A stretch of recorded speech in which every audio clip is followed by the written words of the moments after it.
Gord, the trade and the movement that is happening around both the Marlies and the Leafs is all the news. TJ Brennan coming to town. How did the trade come about? Well, I think it came about because both teams saw a need at different positions, and we needed a little more offense generated from our defense and certainly in our power play situations. And TJ's, he had a great year for us last year, and he was leading scorer for Rockford this year. So. Spencer, he hadn't produced like he did last year for us, and maybe just a change of scenery would be a good thing for him. So I think it's a win-win for both sides. You look at what TJ Brennan has brought to you in the past, and what you're hoping from him in the future here. Obviously, a mind to the power play.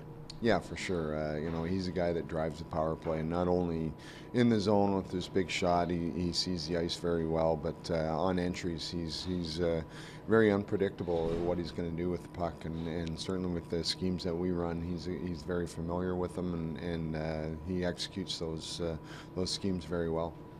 Looking at what this team has done over the course of the power play so far this year, it's been a real head scratcher. I know for you guys, and I would imagine for the players too.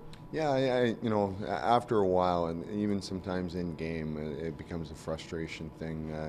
If we don't execute well early on, then it seems to carry over into the rest of our power plays, and we start forcing things.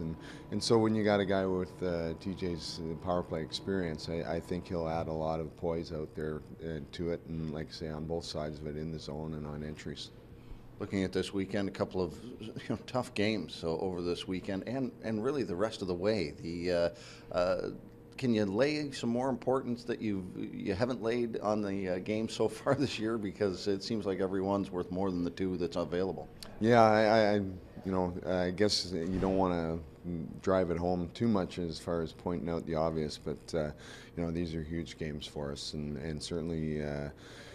We got to get our points wherever we can, and taking it on the road here and against two teams that have been playing very well as of late. And Adirondack's definitely a team that we're trying to catch. So I hate to be too generic with our answers there, but it is one game at a time, and we just have to make sure that we're ready to go here in the first period tonight.